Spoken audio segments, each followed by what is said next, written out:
मन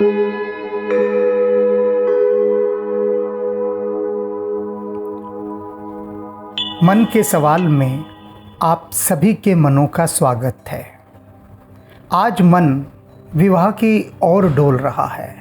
विवाह क्या है, विवाह होना चाहिए या नहीं होना चाहिए, इससे जुड़े अनेक प्रश्न हमारे समाज में हवाओं में घूमते रहते हैं। और हवाओं में जो चीज़ है, इसका मतलब है कि वह कहीं न कहीं समाज के मन में भी समाई है, क्योंकि मन से ही उड़ के वह हवाओं में जाती है। तो ऐसा ही विवाह से जुड़ा एक प्रश्न हवाओं से होता हुआ आया है, और जिस हवा ने ये सवाल पूछा है उसने अपना नाम इत्यादि कुछ नहीं बताया। स्वाभाविक है, अनेक संकोच भय मन में समाये होते हैं, जिनके चलते व्यक्ति चाहता है कि उसका नाम प्रश्न के रूप में सामने ना आए। तो इससे कोई फर्क नहीं पड़ता। मूल बात तो प्रश्न की है, प्रश्नकर्ता गौण है। तो इसलिए हम प्रश्नकर्ता का ये प्रश्न सुनते हैं। गुरुजी के चरणों में सादर प्रणाम। गुरुजी, मैं आपके YouTube पे बहुत वीडियोस देखती हूँ और मुझे बहुत अच्छा लगता है कि आप हर एक इशू को बड़े सहजता से समझाते हैं, बड़े सरल तरीके से, जो हर एक कोई समझ जाता है और बहुत अच्छा लगता है। तो मेरे भी एक मैंने रिसेंटली आर्टिकल पढ़ा था, उसके बारे में मैं पूछना चाहती हूँ। गुरुजी, हमारे समाज में बहुत सारे बदलाव आ रहे हैं और ऐसा ही एक बदलाव के बारे में मैंने आर्टिकल पढ़ा और मैं चाहती हूँ कि ये सही है या नहीं, इसके बारे में पूछना चाहती हूँ। गुरुजी, क्या हमारे शास्त्रों में विवाह की कोई ख़ास उम्र बताई गई है? क्या विवाह सिर्फ इसलिए होना चाहिए कि वंश की वृद्धि हो? क्या एक स्त्री और एक पुरुष इसलिए विवाह नहीं कर सकते ताकि उनका कोई साथी हो जो एक दूसरे के दुख सुख में काम आए? मैंने कई बार देखा है ऐसे लोगों के बारे में और पढ़ा भी है कि वो 50 और 60 की उम्र में होते हैं और बिल्कुल अकेले होते हैं। उनके कभी कभी तो कोई बहन, कोई भाई, ना कोई बच्चे होते हैं। और ऐसे लोग या तो डिवोर्स्ड होते हैं या फिर विडोर्स होते हैं, और ये शायद न्यूक्लियर फैमिलीज़ की वजह से भी है, या फिर ऐसे हो सकता है कि कोई और वजह रही हो जिसमें वो बिल्कुल अकेले अपने घर में होते हैं और बड़े उदास रहते हैं। पूजा में भी ध्यान रखते हैं, लेकिन फिर भी एक अकेलापन होता है उनकी लाइफ में, एक खालीपन रह जाता है। तो आजकल हमारे देश में कई ऐसी संस्थाएं हैं जो इन लोगों की मुलाकात कराते हैं, और कई बार ऐसे लोग इस उम्र में शादी भी कर लेते हैं। क्या ये सही है? क्या ये संस्थाएं सही हैं? या फिर इस तरह के लोगों को आश्रम में रहना चाहिए, या फिर किस तरह उनको अकेलेपन से सामना करना चाहिए? ये जो खालीपन है, अंदर ही अंदर एक हार्ट सिंकिंग की फीलिंग रहती है। और मैंने ये भी आर्टिकल्स कई पढ़े हैं कि जो लोग अकेले रहते हैं वो कई बार डिप्रेशन में चले जाते हैं और उनकी उम्र भी कम हो जाती है। तो हमारे शास्त्र इसके बारे में क्या कहते हैं? गुरुजी, प्लीज़ इस पर रोशनी डालिए। धन्यवाद। अक्सर मन के सवाल में लोग एक ही प्रश्न पूछते हैं। आपने भी एक ही पूछा है, लेकिन उस एक प्रश्न के अंदर आपने अनेक प्रश्न समाहित कर दिए हैं। अब आपके प्रश्न को मैंने 5 भागों में बांटा है, 5 पॉइंट्स। तो इन 5 पॉइंट्स को आधार बनाकर आपके प्रश्न का उत्तर दिया जाएगा। सबसे पहले आपने पूछा है, शास्त्रों में विवाह की उम्र क्या है? 2 बातें समझ लीजिए यहाँ। सबसे पहली बात कि शास्त्र लिखे गए हज़ारों वर्ष पहले। तो हज़ारों वर्ष पहले जो स्थितियाँ थीं वे आज नहीं हैं, इसलिए शास्त्रों की सभी बातें आज लागू नहीं हो सकती। शास्त्रों में जो विवाह की बताई गई है, लड़के की और लड़की की, दोनों की अलग अलग है। लड़के की होती थी कि दीक्षांत समारोह के बाद, यानी 25 साल के बाद, 25 साल के बाद, जिसको समावर्तन संस्कार कहते थे। समावर्तन संस्कार अर्थात उसकी शिक्षा पूरी हो गई और 25 वर्ष में उसकी शिक्षा पूरी होती थी, जो ब्रह्मचर्य आश्रम कहा जाता था, जिसमें वो ब्रह्मचारी के रूप में रहता था। ब्रह्मचारी का इतना ही अर्थ है कि वह उस काल में अपना पूरा ध्यान विद्या अर्जन पर देगा, इतर बातों की ओर उसका ध्यान नहीं जाएगा और सदा ईश्वरीय ध्यान में रहेगा और ईश्वर का ध्यान और स्मरण करते हुए वह अपनी जीवन की यात्रा को उस ब्रह्मचर्य की ओर बढ़ाएगा। सिर्फ इतना ही अर्थ था ब्रह्मचर्य का। और जैसे ही वह ब्रह्मचर्य का अपना काल पूरा करता था, अर्थात अपनी एजुकेशन पूरी करता था, तो जैसे कि कन्वोकेशन सेरेमनी होती है, उसे दीक्षांत समारोह कहते हैं हमारे यहाँ। दीक्षांत समारोह के बाद वह घर आता था। लौट के आते ही उसके लिए उपयुक्त कन्या देख ली जाती थी और विवाह कर दिया जाता था। ये उस काल की बात बता रहा हूँ जिन शास्त्रों के बारे में आप पूछना चाहते हैं। अब होता क्या था कि उसके लिए कन्या उसका पिता पहले ही देख चुका होता था। लड़कियों की जो उम्र थी वो उस समय कोई उसका आधार सिर्फ एक ही बनाया गया कि जब उनका ऋतु चक्र आरंभ होगा उसके बाद उनके लिए वर की खोज की जाती थी।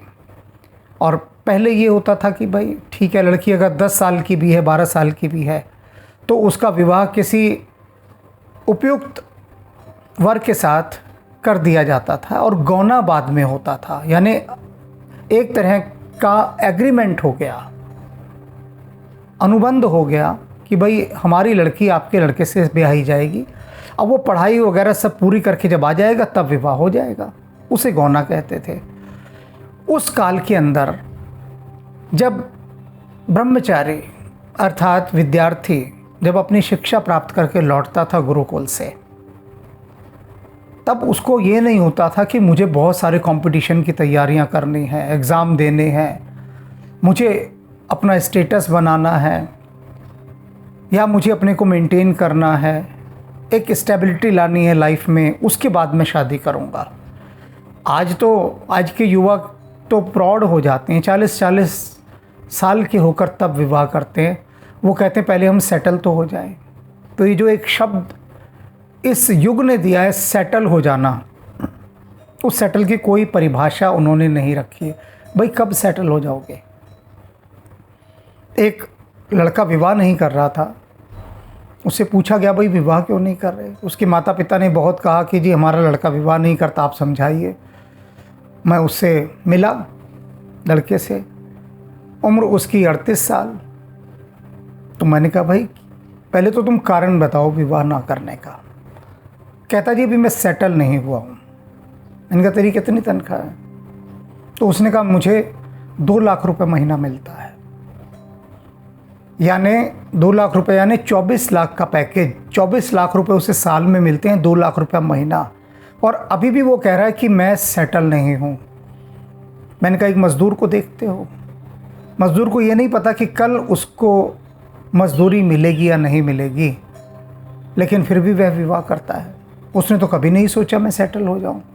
तो विवाह की जो प्राचीन काल की उम्र थी और आज की उम्र है, आज भी लगभग सरकार ने जो रखी है लड़का और लड़की के विवाह की आयु, वो बिल्कुल ठीक रखी है।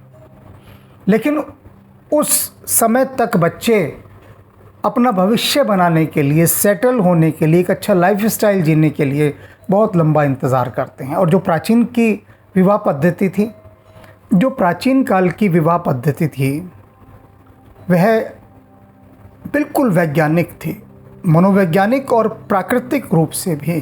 प्रकृति ने जब लड़का और लड़की को तैयार कर दिया कि अब तुम गृहस्थ आश्रम में प्रवेश करो, तो प्राचीन काल के लोग बिना ये देखे कि इसकी नौकरी लगी है या नहीं लगी, वे उसका विवाह कर देते थे। क्यों समझ रहे हैं कि तब इतनी ज़्यादा आवश्यकता नहीं थी धन की। किसी को तब हवाई जहाज़ों में सफ़र नहीं करना था, बैंक बैलेंस नहीं बनाने थे, और बहुत सारी जिसको कहते हैं कि ये जो गजट्स हैं वो नहीं थे, कोई कारें नहीं थी। कहने का कुल अभिप्राय ये है कि आज जितनी हमारी हवस हैं कि ये भी ले लूँ, वो भी हो जाए, ऐसा भी हो जाए, इतना माया का प्रपंच फैला हुआ है, वैसे अब उनके सामने था ही नहीं। तो उन्हें लगता था कि जीवन क्या है, बस इतना ही है कि भोजन मिल जाए, रोटी कपड़ा और मकान, बस इतना ही उनका जीवन था। आवश्यकता भर मिल जाए, पेट भरने को मिल जाए, चाहे वो खेती बाड़ी से मिल जाए, वो अपने काम से मिल जाए, वो उसी में संतुष्ट थे। तो केवल विवाह की उम्र नहीं थी, व्यक्ति की अपनी जो सोच है समाज की वो भी बहुत काम करती थी। आज की सोच बिल्कुल बदल चुकी है विवाह के संबंध में। आज तो सिर्फ एक ही सोच रह गई है कि जितना अधिक पैसा कमाने में लगे रहो, लगे रहो, लगे रहो। विवाह की उम्र पीछे छूटती जाती है, जो प्रकृति ने निर्धारित की है वो काल भी छूटता जाता है, लेकिन बस ये जो पैसे की हवस है इसके पीछे युवक और युवतियां भागते रहते हैं और अंततोगत्वा भाग भाग कर बेहद थक जाते हैं और थकी हुई उम्र में वो विवाह करते हैं। उम्र के उस आखिरी पड़ाव में जाकर वे लोग विवाह करते हैं जब ना विवाह का कोई आकर्षण रह जाता है, ना कोई अर्थ रह जाता है, ना कोई मायने रह जाते हैं, और विवाह उनके लिए जीवन का एक नया अध्याय नहीं रह जाता, तब वो विवाह करते हैं। तो इसलिए विवाह की सार्थकता खो जाती है। आपने शास्त्रों के आधार पर विवाह की उम्र पूछी है, तो वास्तविक शास्त्र तो यही है कि जब प्रकृति ने आपको उसके लिए तैयार कर दिया तब आपका विवाह हो जाना चाहिए। आपका अगला पॉइंट, आपने पूछा है कि क्या विवाह केवल वंश वृद्धि के लिए ही है? हाँ, बिल्कुल है, वंश वृद्धि के लिए ही है विवाह। क्यों है ये समझ लीजिए। जिसे आप संसार कहते हैं ना, संसार को संस्कृत में संस्कृति कहते हैं। संस्कृति से ही संसार बना। संस्कृति क्या है? जो सरक रहा है, धीरे धीरे आगे बढ़ रहा है। संस्कृति का मतलब होता है सरकना।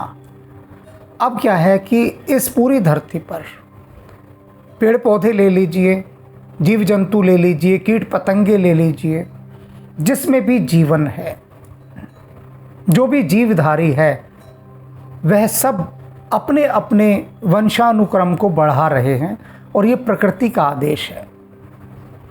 प्रकृति ही आदेश देती है कि इसे आगे बढ़ाओ।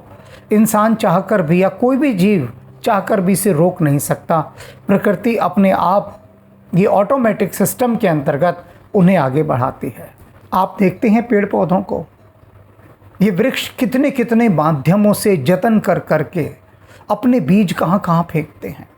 कभी हवाओं के द्वारा उड़ाकर, कभी पक्षियों के द्वारा उड़ाकर, कभी किसी और कारण से, यानी अनेक अनेक कारणों से अपने आप को फैला रहे हैं, अपने को फिर दोबारा से पैदा कर रहे हैं अपने भीतर से। तो जो विवाह है ये केवल वंश की बात नहीं। आप जिस वंश की बात कर रही हैं, अर्थात अपनी जाति को आगे बढ़ाना, और जाति को भी कहा जाए तो मानव जाति कहूँगा मैं, वो वंश नहीं कि हमारा कुल आगे बढ़े, हमारे कुल में कोई नहीं बचेगा, हमारे कुल का नाश हो जाएगा अगर आगे संतान नहीं हुई तो ये सब क्या था?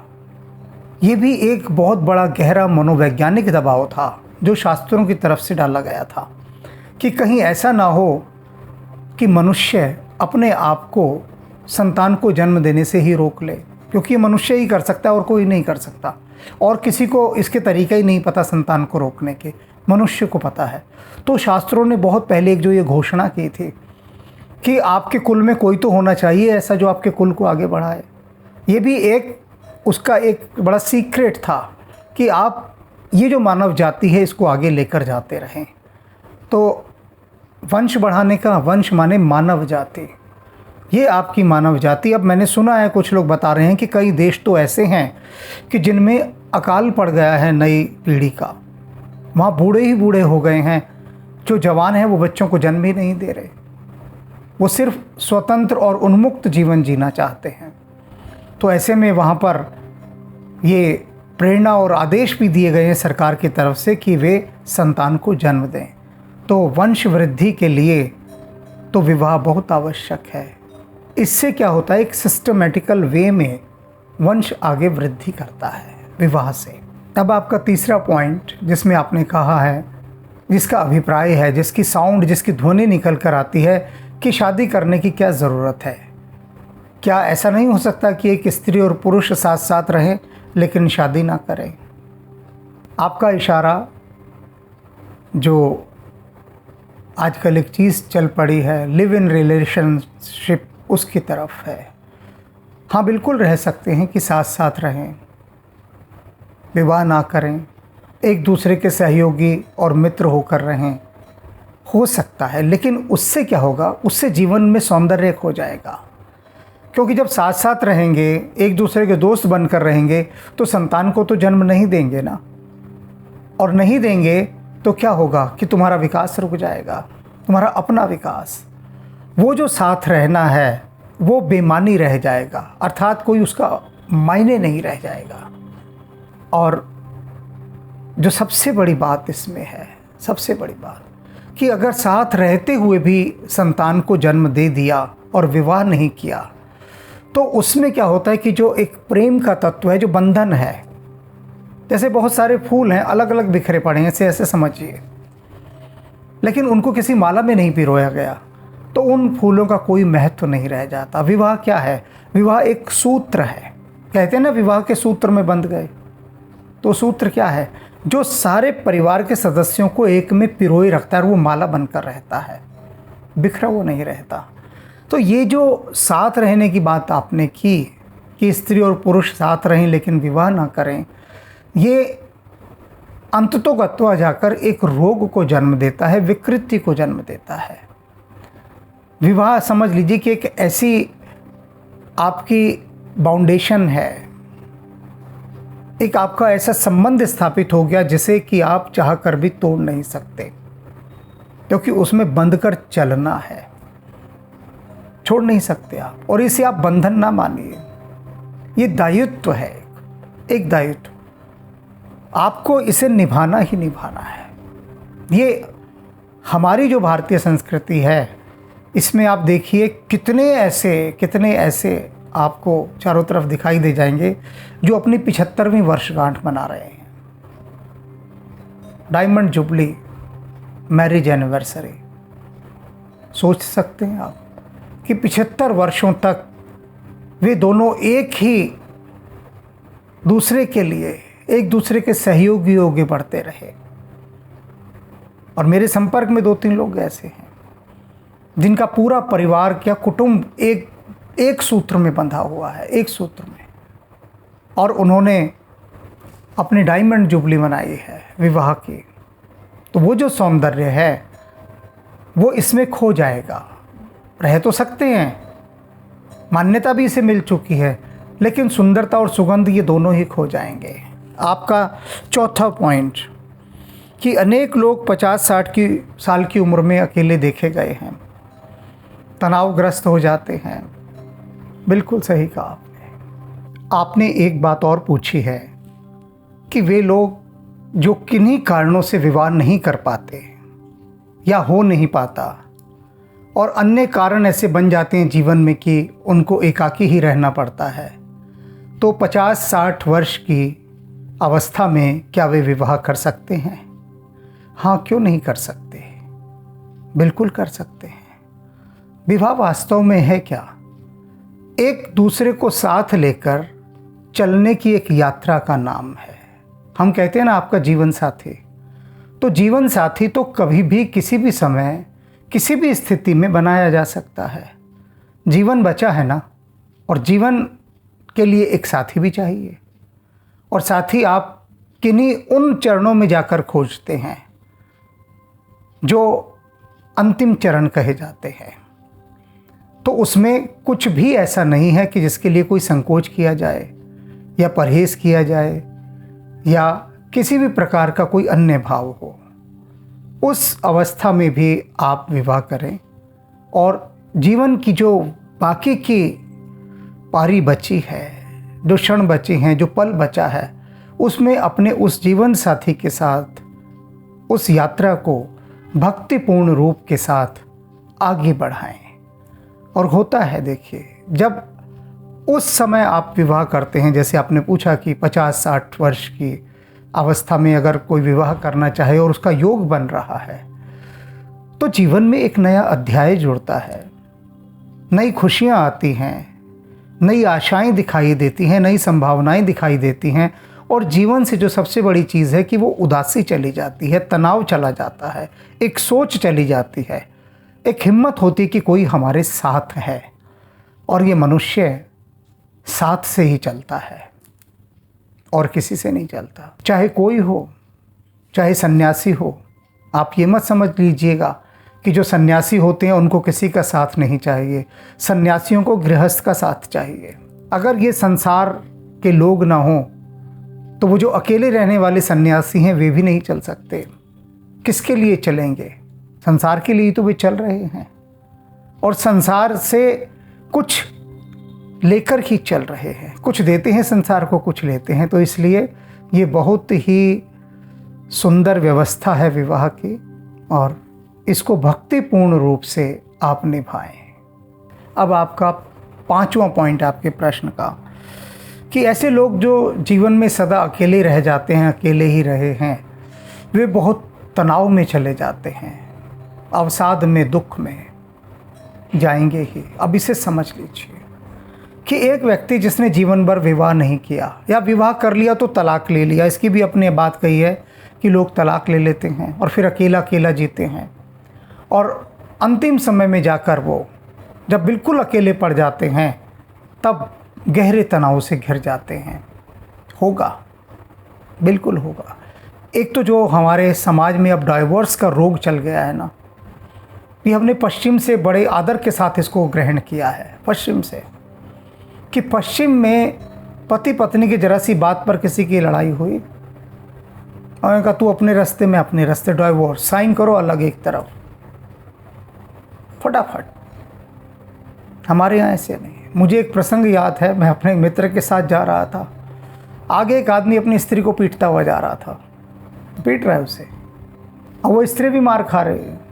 ग्रामीण थे, दिखने में लगी रहा था, तो हमारे मित्र से नहीं रहा गया, बोले मैं इसे अभी पकड़ता हूँ, अभी इसे टोकता हूँ।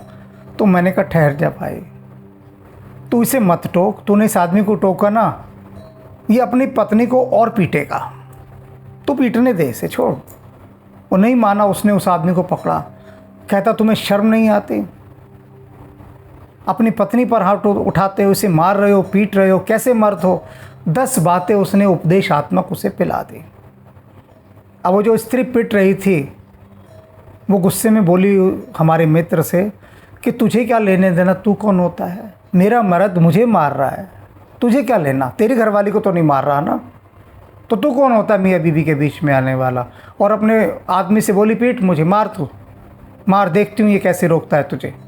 अब बताओ, अगर कोई शहरी व्यक्ति अपनी पत्नी को एक थप्पड़ मार दे, वो अगले दिन उसे अदालत में ले जाकर खड़ा कर देगी, कहेगी कि डाइवोर्स साइन कराओ, साइन करो पेपर, मुझे नहीं रहना तुम्हारे साथ, तुमने और मुझ पे हाथ उठाया।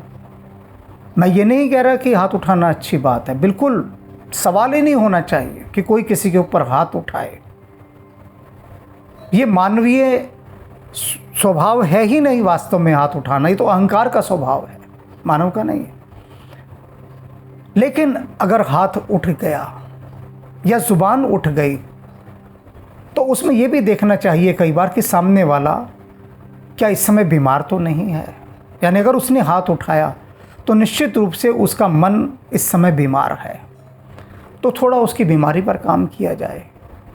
ये जो डाइवोर्स है, ये जो तलाक है, ये तो अंतिम अवस्था होती है कि जब पानी सिर के भी ऊपर से चला जाए। लेकिन अब ऐसी स्थितियां नहीं है, क्योंकि अब संयम तो रहा नहीं, सहन शक्ति नहीं रही। तो परिणाम क्या हुआ कि किसी को सहना नहीं, एक दूसरे जीवन साथी की बीमारी का इलाज नहीं कराना। ये अहंकार, ईर्ष्या, घृणा, द्वेष, ये सब भी तो बीमारियां हैं ना। और तत्काल तलाक ले लेना और फिर बाद में अकेले रहना। और अकेला व्यक्ति क्यों निराशा से घिर जाता है, दुख से? अब इसे समझिए कि मनुष्य है एक सामाजिक प्राणी। सब जगह, अंग्रेज़ी में भी आपने पढ़ा होगा, हिंदी में अगर समझ नहीं आ रहा सामाजिक प्राणी तो इंग्लिश में बता देता हूँ, man is a social animal. जानवर है, एनिमल। अंग्रेज़ी भाषा क्या कह रही है सुन लो, मान्यता तो अंग्रेज़ी की भी है कि man is a social animal. जानवर तो है वो, लेकिन सामाजिक है। अब कई बार जो सामाजिक नहीं हो पाते वो केवल जानवर रह जाते हैं, तो झगड़ा वहाँ से शुरू होता है। तो जब मनुष्य सामाजिक प्राणी है, समाज में रहता है, समाज उसे मिला नहीं। समाज की सबसे छोटी इकाई जो है वो परिवार है। अब परिवार की वो यूनिट, वो इकाई तो उसे मिले नहीं, बेस मिला नहीं, जड़ें मिली नहीं, तो भीतर ही भीतर वो उदास होने लगता है, निराश होने लगता है। देखता है चारों तरफ लोग अपने बच्चों को लिए घूम रहे हैं, दादा अपने पोता पोती को लिए घूम रहा है, बच्चे नाना नानी कह रहे हैं, और वह बिल्कुल अकेला। और तब वो सोचता है कि काश मैंने भी सही समय पर विवाह किया होता, तो आज भी हम किसी के दादा दादी होते, नाना नानी होते, हमारा परिवार होता, कुटुंब होता। क्योंकि परमात्मा ने बनाया तो उसे सामाजिक प्राणी है, और समाज की उसने पहली इकाई को ही काट दिया, तो अपने को काट दिया। तो जब स्वयं को काट दिया तो भीतर उदासी और दुख तो आएगा ही आएगा। अब सार जो मैं आपको बता रहा हूँ आपके इस विवाह से संबंधित प्रश्न का, कि विवाह बहुत पवित्रतम अनुष्ठान है। एक ऐसा अनुष्ठान है जो आपको चुनौतियों के साथ, चुनौतियों के रहते हुए परमात्मा की ओर बढ़ने के लिए प्रेरित करता है। आपको मांझता है, आपको निखारता है, आपको संवारता है, और आपके मन को सुदृढ़ बनाता है। ये एक एक्सरसाइज है, विवाह एक व्यायाम है संसार में रहने का, और इसके माध्यम से ये धरती, ये सब सुंदर बनती है। तभी तो हमने कहा है ना, वसुधैव कुटुंबकम, पूरा विश्व मेरा कुटुंब है। देश आपका परिवार हो गया और सारी धरती आपका कुटुंब हो गई। तो ये जब तक विवाह की इस रस्म को हम बहुत आदर के साथ स्वीकार नहीं करेंगे, धन्यता के साथ स्वीकार नहीं करेंगे, पवित्रता के साथ स्वीकार नहीं करेंगे, तब तक ये जो समाज की परिकल्पना है, परिवार की परिकल्पना है, ये एक सुगंधित पुष्प नहीं बन पाएगी, नहीं बन पाएगी। तो यह सुगंधित पुष्प बने, इसके लिए यह है कि विवाह की जो कस्में हमने खाई हैं अग्नि के पास, जो भी हमने वायदे किए हैं, प्रॉमिसेस किए हैं विवाह करते समय, उन वादों को निभाया जाए। बहुत कुछ आपके प्रश्न के माध्यम से इस विषय को समेटने का प्रयास किया है, जिसे जहाँ से जो समझ में आता हो उसे समझकर वो अपने जीवन में उतारने का प्रयास करें।